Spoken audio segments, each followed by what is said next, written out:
तपाईँ कस्तो खालको क्रिस्चियन हो, तपाईँ कस्तो खालको येशूको अनुयायी हो, तपाईँ कस्तो खालको परमेश्वरमा समर्पित व्यक्ति हो। यदि तपाईँ साँच्चीकै समर्पित व्यक्ति हुनुहुन्छ भने केही तपाईँले कर्तव्यहरू चाहिँ निभाउनुपर्छ। नम्बर 1 प्रार्थना। के तपाईँ प्रार्थना गर्दै हुनुहुन्छ? प्रार्थना गर्दै हुनुहुन्छ भने तपाईँले आफ्नो कर्तव्य पुरा गर्दै हुनुहुन्छ। दोस्रो नम्बरमा सङ्गति। के तपाईँ मण्डलीका प्रत्येक कार्यविधिहरू, विभिन्न गतिविधिहरूमा चाहिँ आफूलाई शरीक गर्दै हुनुहुन्छ? तपाईँले सही प्रकारको कर्तव्य निभाउँदै हुनुहुन्छ। तेस्रो कुरा, के तपाईँले बाइबल अध्ययन गर्दै हुनुहुन्छ?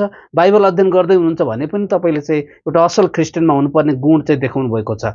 गिभिङ, दिने कुराहरू, समय होस्, ट्यालेन्ट होस्, वरदानका कुराहरू होस्, दशांश होस्, भेटी होस्, के तपाईँले असल प्रकारले चाहिँ परमेश्वरको भवनमा ल्याउँदै हुनुहुन्छ? तपाईँले असल कर्तव्य निभाउँदै हुनुहुन्छ। साक्षी हुने कुराहरू, सुसमाचार प्रचार गर्ने कुराहरू चाहिँ महत्त्वपूर्ण छन्। यी कुराहरूमा तपाईँ ध्यान दिनुभयो भने तपाईँ असल क्रिस्चियनमा हुनुपर्ने गुणहरू तपाईँले देखाउँदै हुनुहुन्छ। धन्यवाद।